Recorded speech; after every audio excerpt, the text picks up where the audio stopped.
Okay.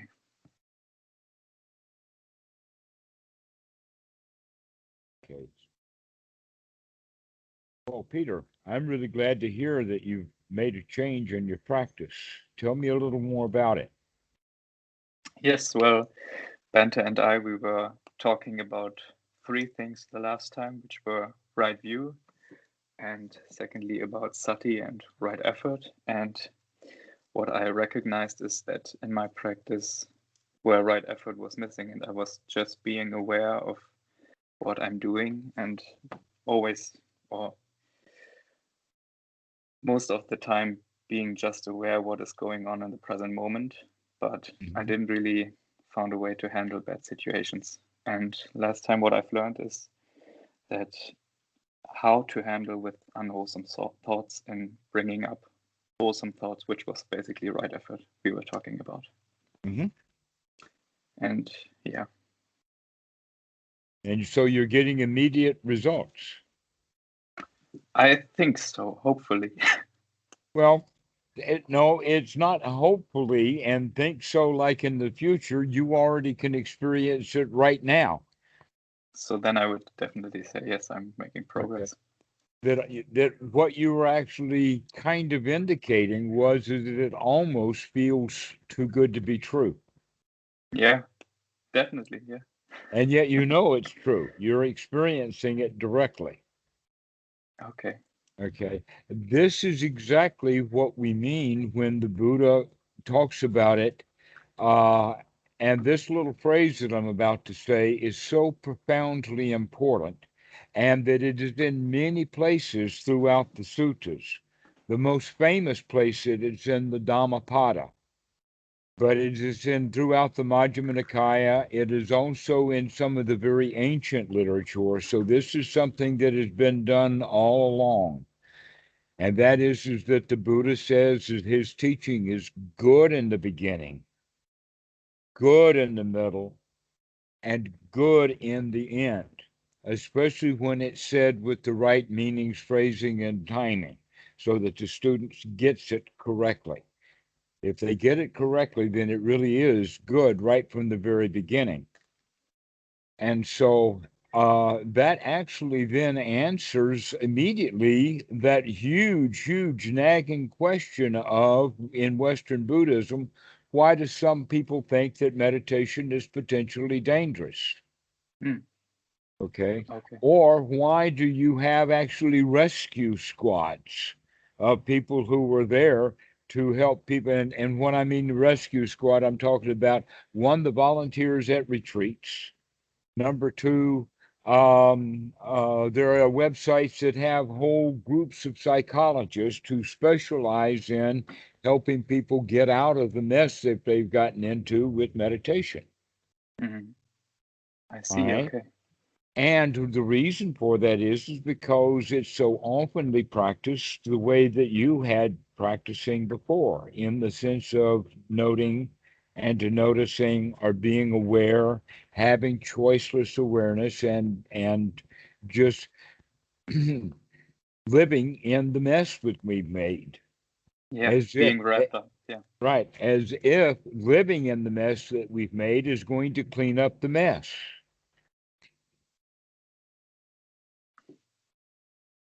I see. Or in the sense of an animal that's caged in a too tight a place, or other situations to where the animal will spoil its own nest, and then that's the only thing that they know how to do.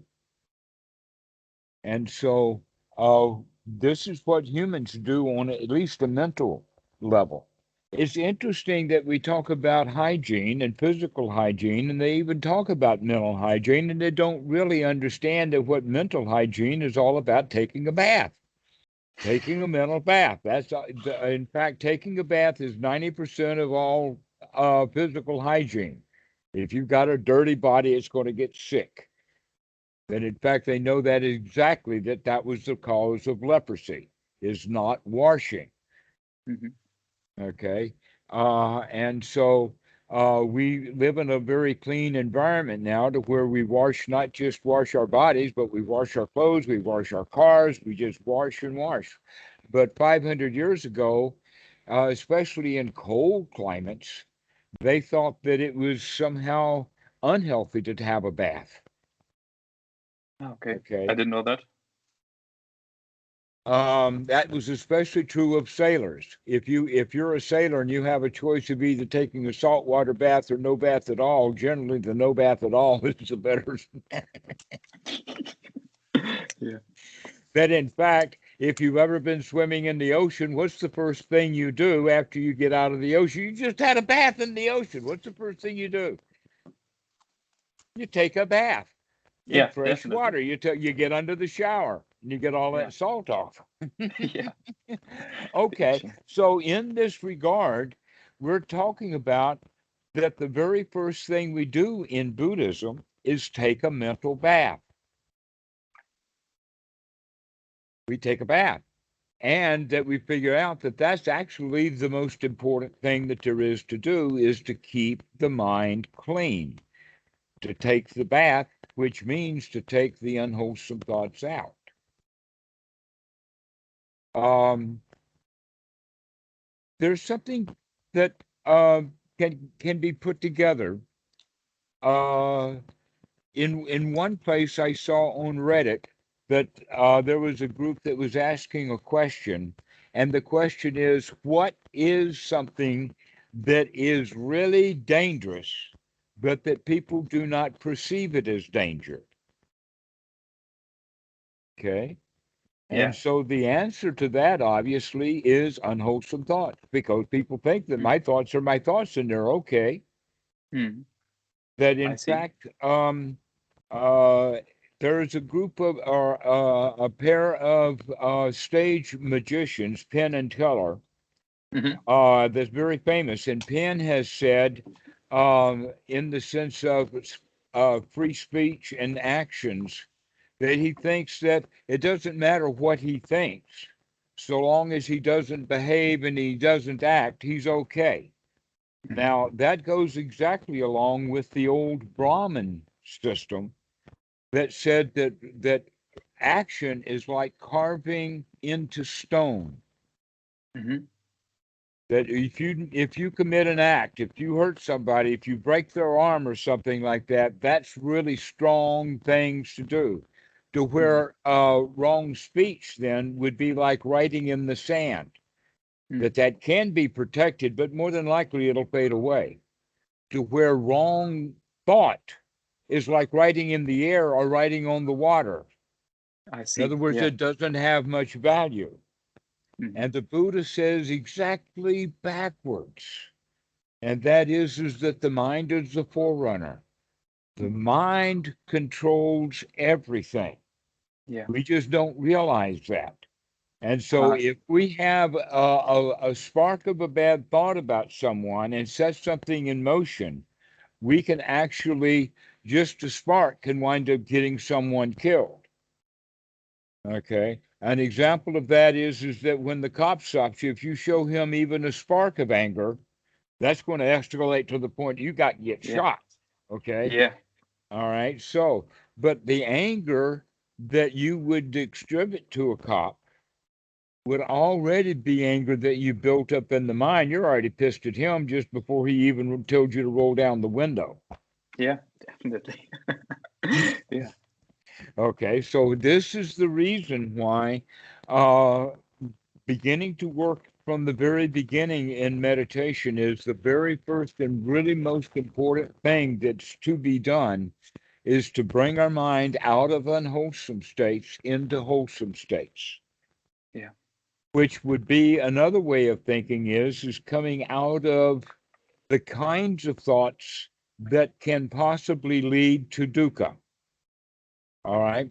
This is an important point because it's what I'm looking at is that there is a kind of thought that is wholesome because it's nurturing in the sense of everything is okay, everything is all right, nothing is broken. Let the sleeping dog lie. If it's not broke, don't fix it. Okay. Versus the way that our society is built is this hovel is too small, and it's dangerous. I need a bigger house. We don't need a village. We need a city. Okay?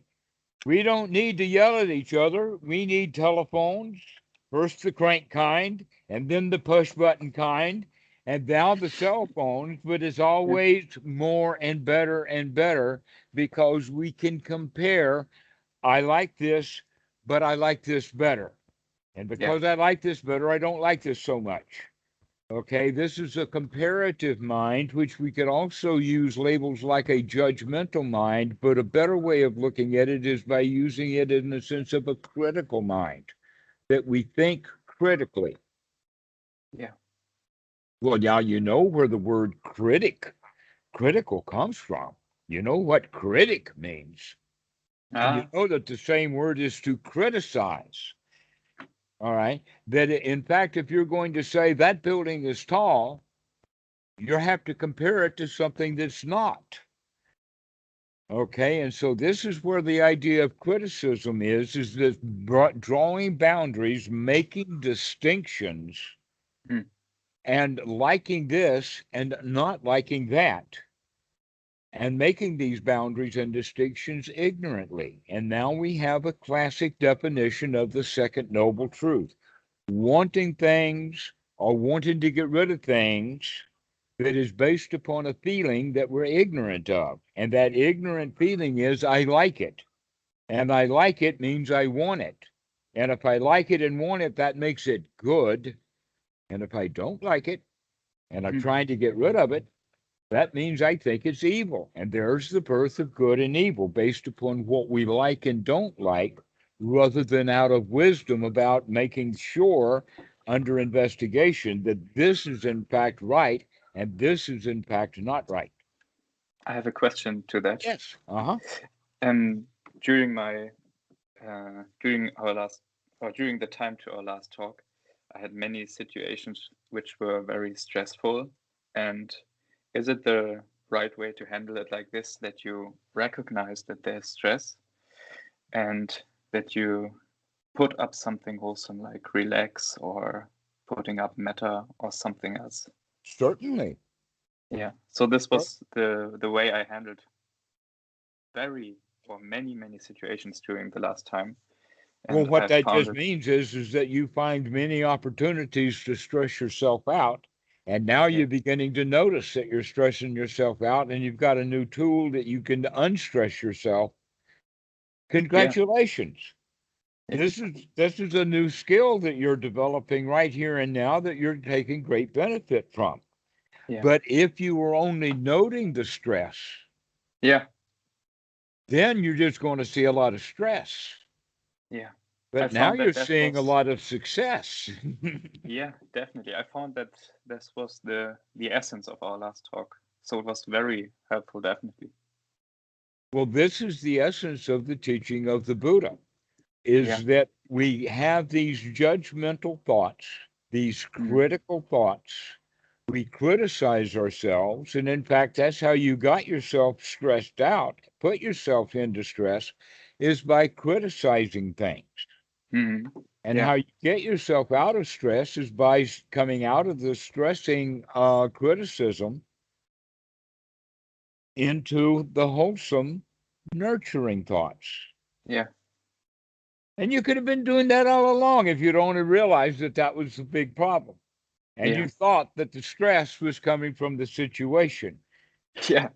Could have But prevented me from very much stressful situations, mhm, definitely. yeah, the situation is never stressful. Yeah. It's the situationer or the person there or the self. When we become selfish, then we put ourselves into the situation in danger. That's the stress. That Yeah. this is me on the line here. Mhm. Yeah. But when we're not selfish about it, when they say, okay, it's just a situation, let's see what happens. Definitely. Yeah. And it's so easy. It feels easy now, but in You have previous to times it was practice not. that. You have to Yeah, definitely. practice changing the mind. Yeah. That in a way, if you want to use this kind of language, then that's the real letting go. But this Yeah. letting go is not merely, let us say, letting gravity do all the work. so that we let it go like that. Yeah, Oh, it doesn't work like that. It's much because more like letting it go means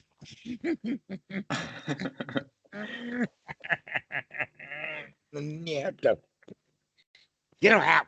Yeah, yeah, yeah. yeah, It's much more like that. There's some effort in it.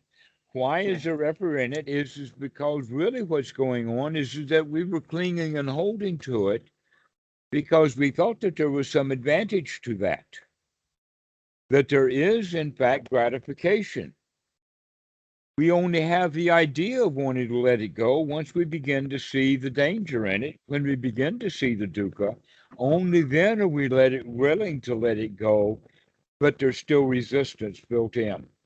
And yeah, so that's why that first group of times, it does sometimes take a lot of effort to let go of those unwholesome thoughts and to bring about and bring the mind back wholesome again. But once we get into that habit, once we can control the mind and keep only wholesome thoughts in, then that's most of the work that needs to be done.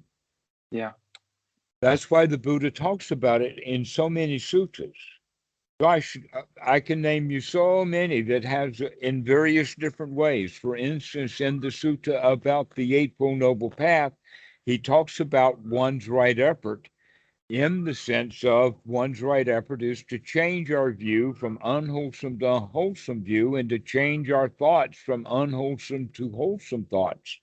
And yeah, at that level, he's also talking about it from changing our attitude from an unwholesome attitude into a wholesome attitude. yeah, This is one's right effort. But at a moment by moment level, this is what we call hindrances or the thoughts that would hinder us from being in a really wholesome, happy state. yeah, Okay. And so these are the thoughts that come up, and that's where we have to take the right effort, Dan, is to remove those thoughts and replace them with wholesome thoughts. And like I yeah, said, sometimes that takes some work. That takes some effort to do. yeah, And sometimes thoughts get really, really persistent.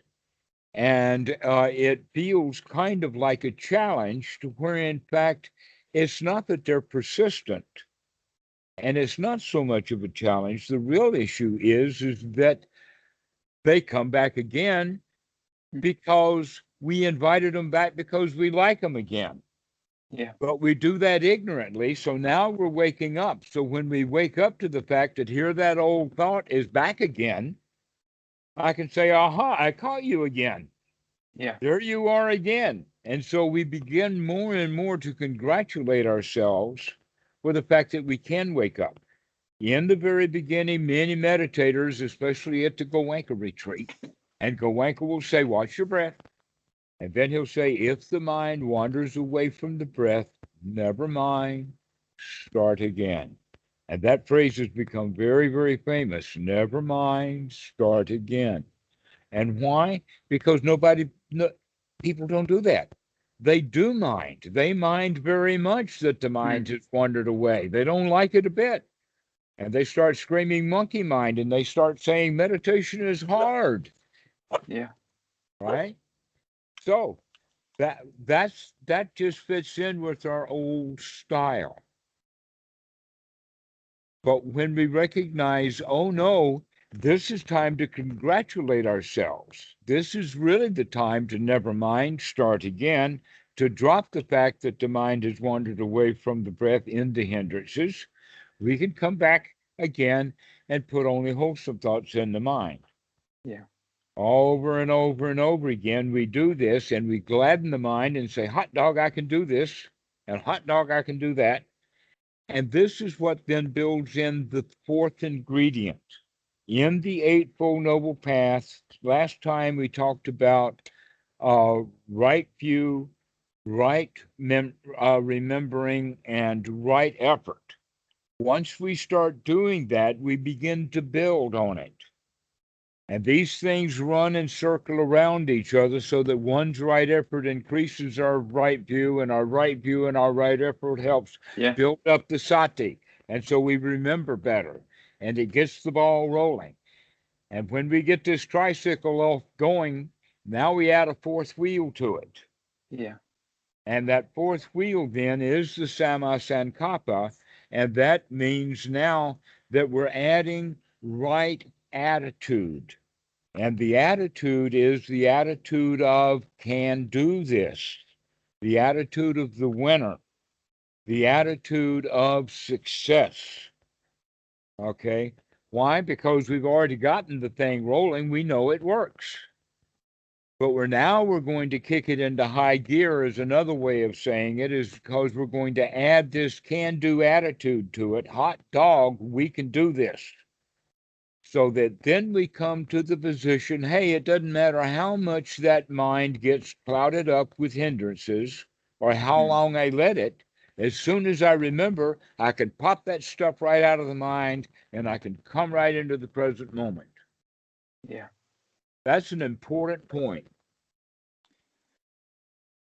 I definitely recognize that because I feel that during right effort, my awareness changed. Like the time or during my time before our last talk, I was more on autopilot than on being aware because I was just thinking I'm riding my bike or I'm feeling a bad feeling. And it became more an autopilot. And now through right effort, I recognize that I'm much more aware and grabbing the bad thoughts and handling Mm-hmm. them in the right way. So, like you say, it's like a wheel, if I got you right, Right. that Or as really, let us say it's a positive feedback system or a positive yeah, feedback loop means that once the ball gets rolling, it continues to roll just like an avalanche. An yeah, this is avalanche is a exactly what, positive feedback system, okay? Or even rolling a snowball down the hill, and that yeah, snowball will grow in size as it goes down the hill. This is exactly like that. That's why one's right effort, that is effort in the beginning, winds up being unremitting energy yeah, so that you become exuberant. yeah, Okay, that's part of the seven factors of enlightenment is this effervescence or exuberance or overflowing of energy that got started from one's right effort of changing the mind from unwholesome to wholesome. mhm, So it's also rooted, that energy has an extra kick to it because it's not the energy that one puts in from the perspective of or the position of a victim or a loser or one who is, uh, let us say, capable of it only at great expense. Rather, we're of the opinion or of the life position or the attitude is that this is easy. This is a piece of cake. I can handle this. This is all right. There's nothing problem here. Okay, so now we're changing the whole attitude from the attitude of a victim into the attitude of a winner, from the attitude of this is hard work into wow, this is a piece of cake. okay, I get it. Okay, And that attitude also is that attitude that I mentioned just before. And the Buddha makes a big point about this, and that is that uh, understanding what obstructions or hindrances are of the mind and knowing what is wholesome and unwholesome in that regard, that it doesn't matter how much unwholesomeness I have to deal with, I can throw that stuff out and bring myself back into the winner's position so that I can handle this. Okay. okay, Now, uh, so the cop stops me, and after a flash of anger, and I can get myself really angry. I've been angry, but I can also catch it. And I say, hey, I don't have to be angry. This is not a good time to be angry. Not with this cop. Let's get the mojo flowing. Let's get our good attitude going. Let's deal with this guy. Let's say, yes, sir, I'll do anything you want, sir. yeah, Okay. No, but the reason that cops have so much trouble is because when the cops stop them, everyone is either in fear or in fear motivated anger, and that the cops want to present themselves as powerful. All right. all right, yeah, But the cop would just as soon be powerful among friends who just accept him in his powerful position rather than people who are like this, because when we're like this, we might do that, you know? Yeah. So this is why being in a really good spirit with people when you're in tense situations takes all the tension out of it, not just for you, but for him also. Yeah. I see. It's like a backbiting dog who's fearful. Exactly. You know, dogs are very good at that. They know what fear is. I've seen that. I've proved that myself many times since I heard it when I was young. And that is dogs only bark at people who are afraid of them. If Yeah. the people are not afraid of the dog, like the people have been at the house before and they know the dog is not, maybe not even remember whether this person's been here before. But the person himself will tell the dog whether the person thinks he belongs here or not. Yeah. And if the person says, I don't belong here, then the dog will say, you're right, you don't. Bark, bark, bark, bark.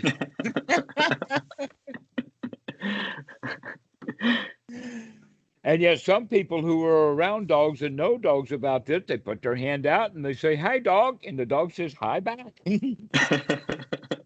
Yeah, surely. Okay. Definitely. Guess what?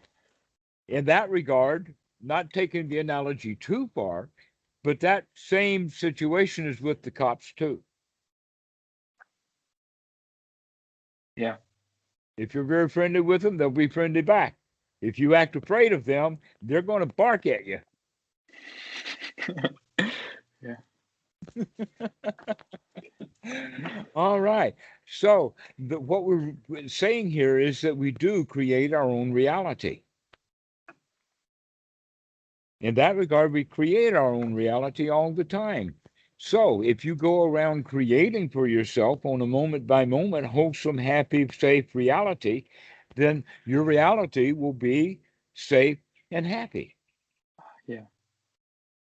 So you are more the creator of than just being a You victim are of. the creator of your own reality and always have been. But now we can begin to see it through waking up. But it's not just the waking up, but it's the waking up to the fact that we can control it, we can manipulate it, that you are, in fact, the boss of your life if you take control. Yeah. If you take control, then that it belongs to you. Until then, it's the boss of you. And so people go around in bad feelings being controlled by those bad feelings. Yeah. But once you recognize that you are, in fact, able to control your bad feelings through your own thoughts, then you can control the way that you feel. And now you can live the way that you want to live, feel the way you want to feel. Yeah. The last That's the time. secret to the teaching of the Buddha. And it all has to go back to that taking the right effort to change the mind, and then we get really good at it. And so we know for sure, beyond a shadow of a doubt, that this is the path of the Buddha. Yeah. The last time you put up the example of the snake you are grabbing by hand and handle it in the right way. And this is what I feel right now is like you talking about taking control of your life. Mm-hmm. And this I really felt during the last time, definitely. During everyday life, but also during meditation. Isn't that interesting? Because a lot of people talk about the Eightfold Noble Path of the Buddha, and they don't recognize how profound this is a method of actually taking control of your life so that you can avoid the dangers and difficulties and come right out of your own dukkha. Yeah, It's definitely. profound. It's so powerful. It's so strong. And yet, by the time it's taught to the kids, it's kind of wishy washy. It's kind of stuff that you put up on the blackboard for them to write down so that they can memorize it. And the funny part of it is that so many people get it wrong right from the get go. They will say, oh, the first noble truth, life is suffering. And they've already made a huge mistake. Hmm. I don't really get that. Can you Well, explain it a little because more? life is not suffering, life is just life. Ah, Life okay. is what you make of it. So it's more The like right way to state it is just there is suffering. It Yeah. does exist, but there's no reason for it to exist. Okay. But it does Because have you a cause. It does exist. And then we recognize, oh, the real reason why it exists is because we're too stupid to recognize that we're doing stupid things. yeah. yeah. But when we wake up and investigate, we can recognize, no, there is very wholesome ways of doing things that do not create disasters. And that the biggest one of all is basically wanting things that we don't have. And when we see people and hear about people who are in the state of um, not wanting things that they don't have, then they say, "Oh, I want to be like that."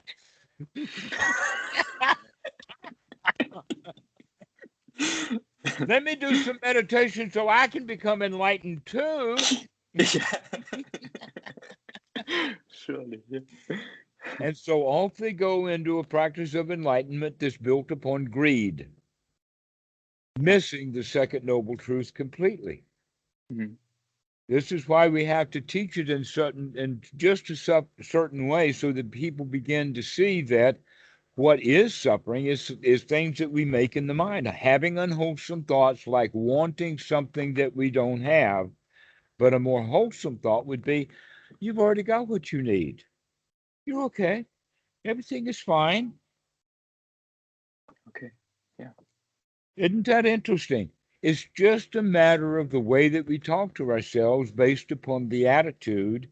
And we start off with the attitude of a loser, someone who needs something, someone who is missing something. Perhaps it was something that was stolen from him. Ha ha. yeah. And he wants it back and he's out for revenge. yeah.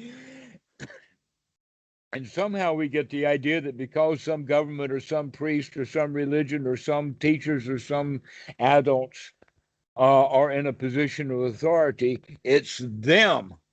They stole it. yeah. Okay. And so the poor child, in ignorance, not knowing what he's doing, starts down the path of the rebel. And he rebels and he rebels and he rebels because that's all he knows how to do. But it does not bring happiness. It brings him a lot of suffering. yeah. Okay. And so this is one of the ways of getting started. But what it is always based upon ignorance, because everybody recognize that right now you're a whole lot smarter than you were when you were in the first grade. Hmm.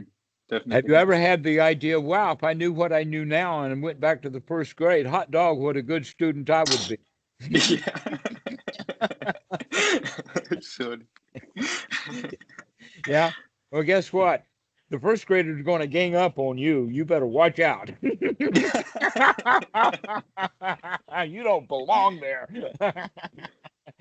But anyway, this whole idea then about trying to go back and get a do-over and do it again and compete on an unlevel playing field, this is all part of that unwholesomeness of trying to regain the control that we thought that we had lost. By the time that we'd gotten into the first grade, we were already missing something.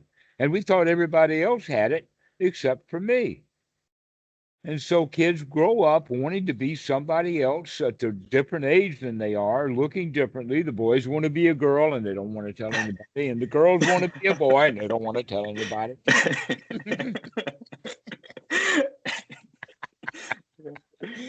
And it doesn't matter what it is, I'm not good enough. And this is what is the underlying foundation of the fact that we all grow up into adulthood feeling like losers. Mm, Guess what? You're not. You really are the emperor of your own pile of dirt. yeah. The question is, are you going to be buried under it or are you going to sit on top of the world? yeah. Well, most emperors I know are half buried or deeply buried under their own pile of dirt. And what is that pile of dirt? Their past. yeah. They're composted crap. That's what it is. Okay. And so this is what we draw on for nourishment rather than getting out of that and living on top of it, living above it. That in fact, this is a really excellent analogy for the Pali word lokatara, which is translated into the word supramundane.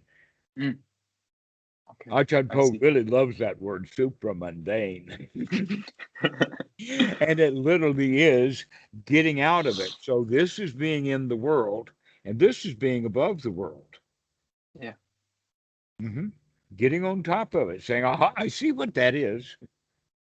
yeah, And then we can remove ourselves from it. We can let that stuff go. We can see that, yes, at one time I got gratification out of it, but now I see the danger in it. And from that danger, I can plot my escape. yeah.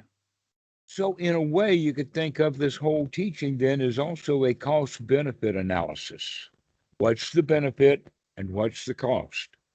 Mm. Before, we only saw the benefit and we didn't recognize what the cost was. That's the ignorance. I want that thing and I'll do anything to get it, except that anything may be way too expensive.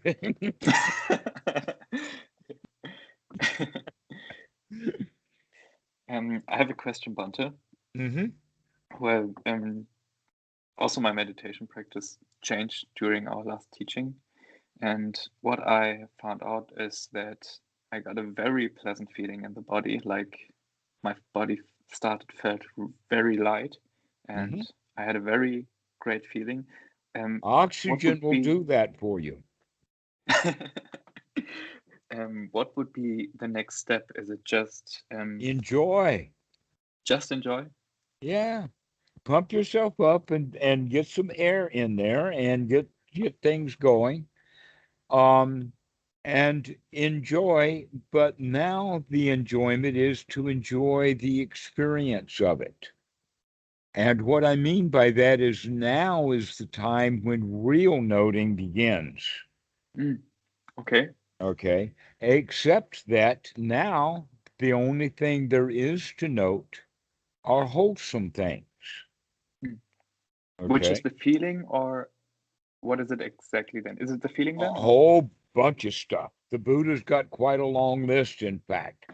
Takes about 3 lines of text to get all the things in there. Okay. Okay. But we know where he got the list. Hmm. We can look right there and say, aha, Buddha, I know what you're doing here. And that is that think about the things that are wholesome and start to investigate things that are wholesome and to notice that as you're investigating this wholesome thing, that it will pass away and you'll note another wholesome thing, and as you note this new wholesome thing, this old one Mm, will die out. And then when you begin to note this next wholesome thing, then the noting of this wholesome thing dies out. It's always the arising and the passing away, that things arise only to flitter away. So even the wholesome things will arise and pass away. If we mm, are doing the noting of the arising and passing away, and the stuff that's arising and passing away is unwholesome, then we think good riddance, and I'm glad that I'm finished with that, only to be disappointed when it arises again. okay. Okay, but if we're only doing that with the wholesome, that also means that we're also paying attention to what's real. Mm, Because almost always the unwholesome is not real. It's based in the past, it's based in desire, it's based in the future, it's based in something that's not completely real. But if we're finished with the unreal, the unwholesome, and we're dealing only with the real and the wholesome, then that means that we're more likely going to be dealing with things that are really true and really in extent right now. Okay, so let's go through that, because if we are in the state of the mind being very wholesome and we have the body energized, what that means is that we feel pretty good. We've actually Yeah. talked ourselves into feeling really good. We do have the sukha and we do have the piti, and the piti can be expressed as either the tingling of the body or the feeling in the sense of I can do this, the winner, that this is nice, comes, this is good stuff. Got it. Good at it. Love that's right. Okay. So when we are in that state, then we begin to notice these things. We're still going to do a full on investigation, but now what we're investigating is, in fact, this very good feeling of sukha. We're going to also investigate that attitude of, I can do this. We also investigate the fact that we can apply the mind to the wholesome and keep it sustained there. In essence, now, what I'm actually saying is that the first group of items on the Buddha's list of things to observe while you're in the first jhana are the factors of first jhana. Mm. Funny like that, isn't it? That's the first thing he puts up there. Why? Because that's what's happening right now. Is that you do have sukha, you do have piti, you do feel really good, you do feel like you're on top of your own pile of dirt. Okay, so while we're feeling that way, we investigate that the properties, the qualities of that. We also investigate the qualities of the skills that we got into that state with, in the sense of this is right sati. How is my sati? In fact, that's one of the things that we always put on the list of every list, is always put sati in there. And here it shows up in this list simply because it's part of the Eightfold Noble Path. So one of the things to investigate is, how's my sati? Am I waking up? Am I getting faster? Can I Mm. note things quick? Okay. How's my sati? How's my investigation? How's my effort? How's my attitude?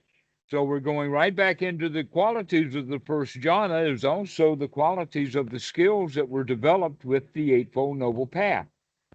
Mm. Interesting. Okay. And then the next group of things are going to be the secondary things that are associated with that. And one of them would be, well, how's my relaxation? How's my tranquility? How's my effort or energy? How is my piti? How is my sukha? How is my tranquility or relaxation? Okay, these are the kind of qualities that we look for, but in this regard, I have just now gone down into the list of the Sambojana, the seven factors of enlightenment. Ah, okay. Yeah. Ah, Now I yeah. get it. Yeah. Okay. Now you're getting it. Okay, and so we have enthusiasm, we have uh, tranquility or relaxation, we have integration in the sense of, is my mind finally settling down into a unit, Mm. into a wholeness? Okay, so because when we have the jhana factors together, the first jhana, the mind becomes unified and whole, and Mhm. it's not split between wholesome and unwholesome anymore. It's fully wholesome. Yeah, I get it. So to get you right, it's on the one hand, it is enjoying first jhana factors, and on the Mhm. other hand, it's investigating. Investigating that state that we're in, because if we investigate it fully, we're going to figure out how to make it better and better. It's like a race car engine mechanic who is sitting there listening and tuning and tweaking and tuning and figuring out what's going on and making that engine more powerful. Yeah.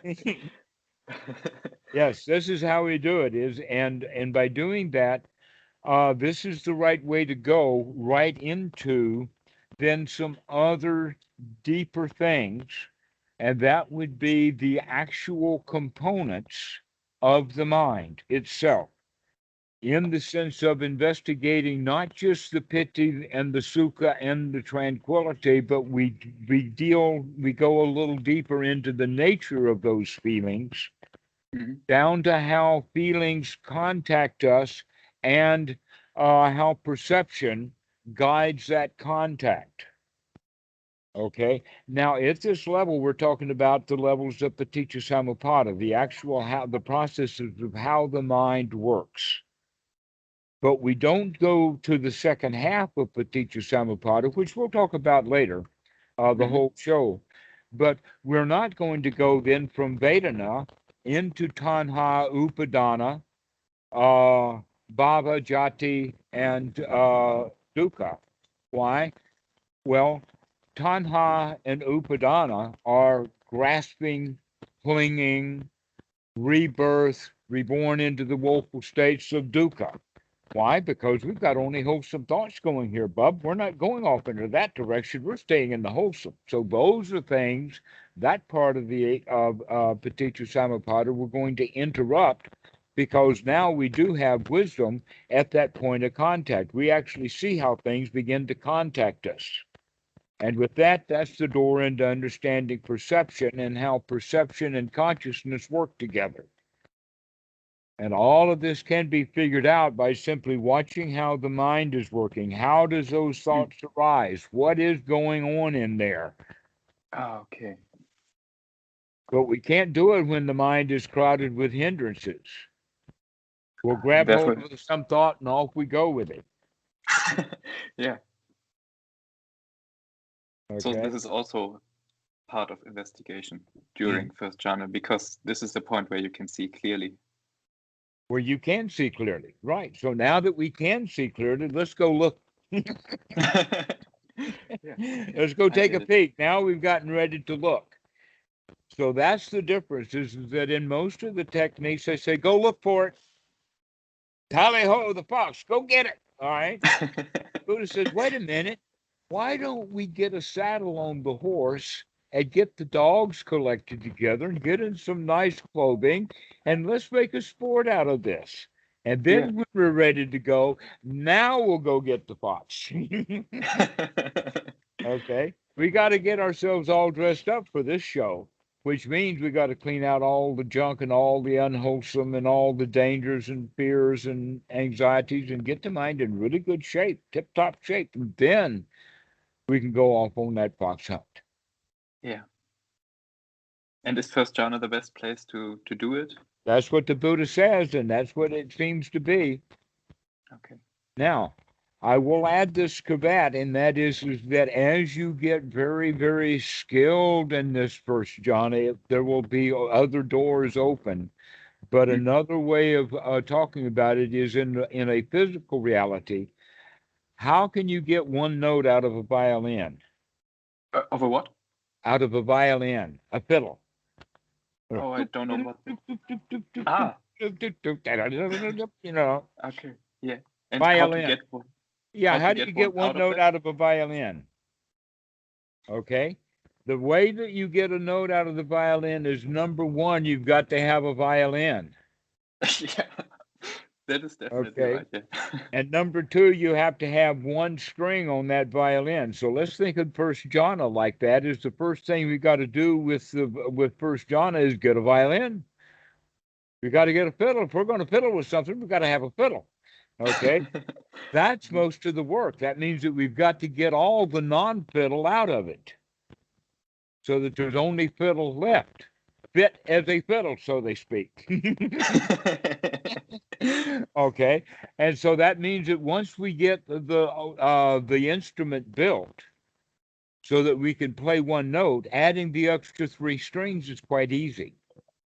90% of the time and effort that it takes is going to be just to get into and begin to manage first jhana. Once that happens, then we can do something new. I But the see. first thing is that we've got to get into the first jhana.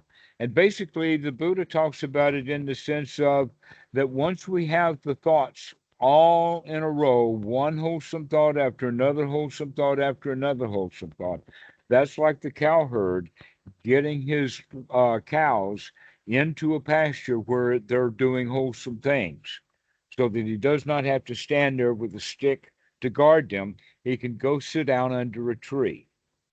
And the Buddha then likens that to where once we get the thoughts wholesome, one thought's a wholesome thought after another wholesome thought that's well investigated for a long time, that means that now we can begin to put some gaps in those thoughts. but that all the observation that we're going to be able to do in this can be done in the first jhana. That Mm. in fact what happens is that when we begin to put the gaps in the thoughts is when we can begin to see things a little more clearly, but we can see them while we're giving running dialogue also. So as we progress through the jhanas, what that only means is that some of the items of the wholesome that are on the list of first jhana get removed. That's all. There Okay. is never a time when we go and sprinkle fear, disgust, misery, or any of those that kind of desire for stuff that you find on Mahasi's path up at step 5, 6, 7, and 8. We're way down there at step 1 now. We're still at the state of purifying the mind. So as we get the mind completely purified, then we can begin to put some gaps in it. And the gaps in when between the thoughts would then be second jhana. Okay. But that's when we begin to not think about how good we feel. We just feel good. Okay.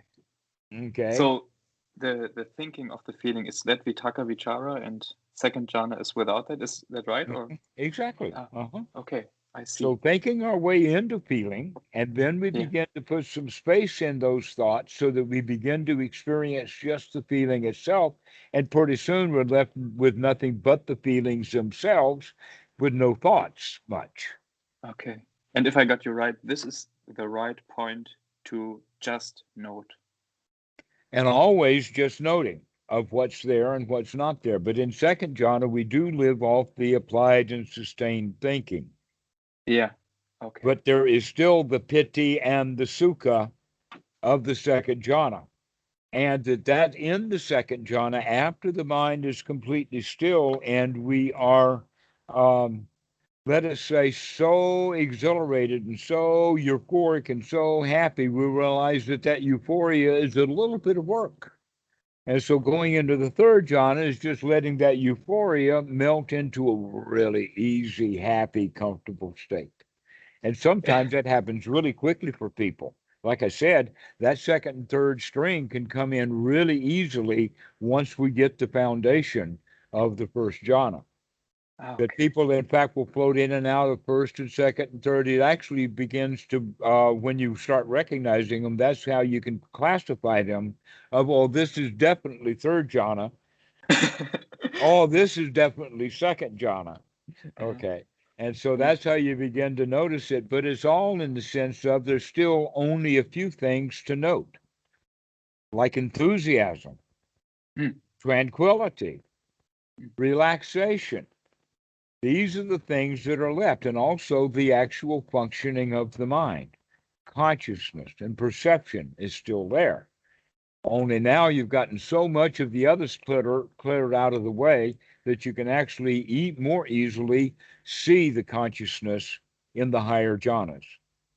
Okay. I Because see. you're still thinking and still feeling in the lower jhanas, it's a little bit more difficult to see the perception. You could see it, you could say it this way, that it's not just detectable, it's clearly visible in the first jhana. Mm.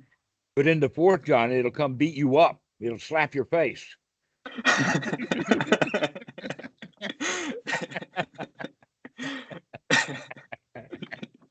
Okay. It's like there's nothing left, but this is it. Okay. Watching how this mind works is basically the only thing that's left in the higher jhanas because we have, in fact, by then put away the pleasures and the joys and the feelings Mm. so that we can get right down to what is consciousness, what is Okay. perception. But Okay. that means that now the mind is very sharp, not dull at all. This is not deep meditation. It's going not deep, it's going bright. It's getting sharper and more focused and more clear.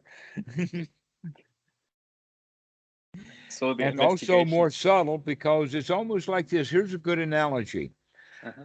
a high speed film camera. In the very, very early days of photography, they had to put those box cameras on tripods. Mm. Hmm. Had to. Why? Because the silver oxide coating had to have a lot of light to expose it. So people had to Mm. sit for a long period of time right out in the bright daylight. Okay. And that Okay. they'd take their lens cover off, hold it 1, 2, 3, and put it back on and leave the lens open for 3 seconds. That means the camera has to be really stable. Uh-huh. So that means that when our when our mind is very slow, we're going to miss a lot of things.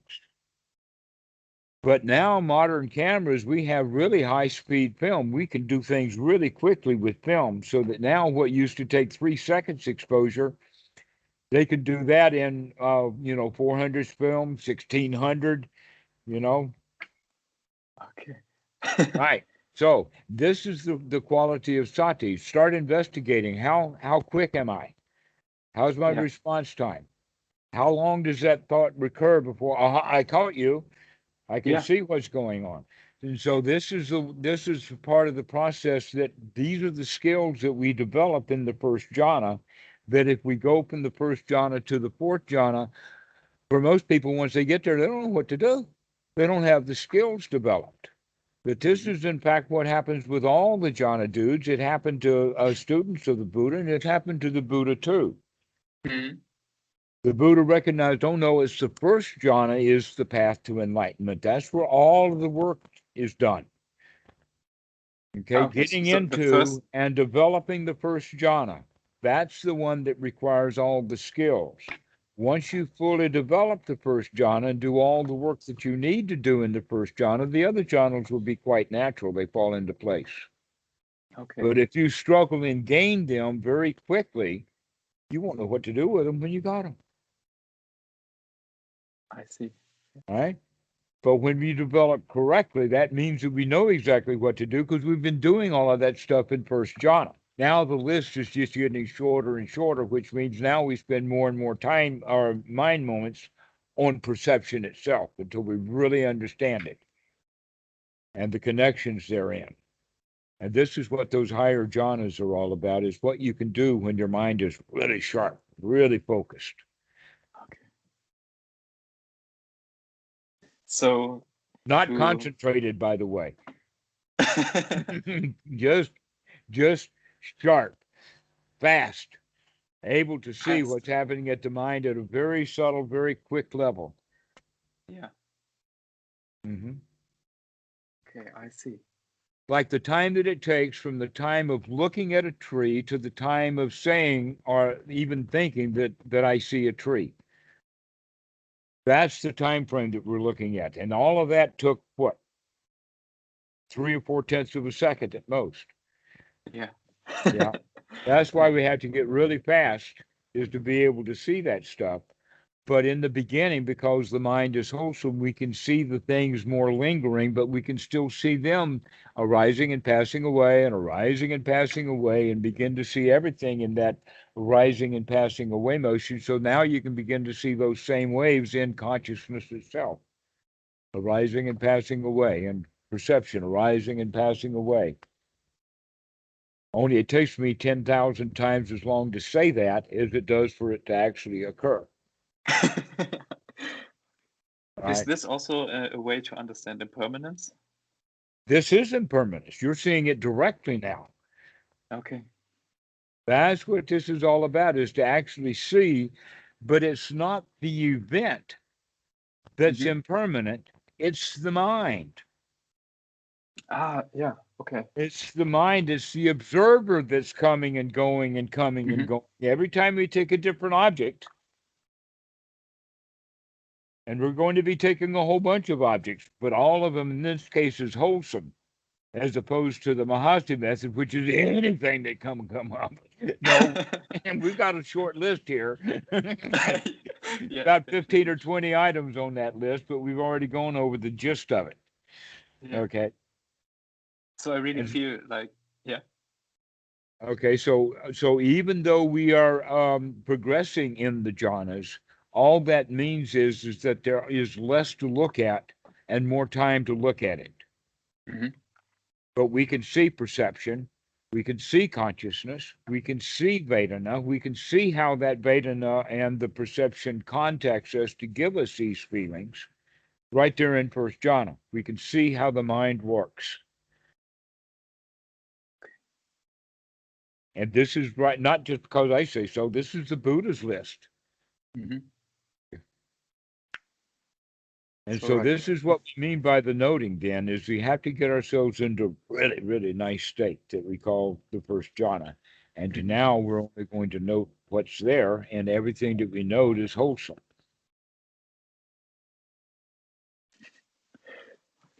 So this is the next thing to do. The question was what I do with that feeling in Now you during my know. Yeah, meditation, this is and now what I this know. is Yeah, all about.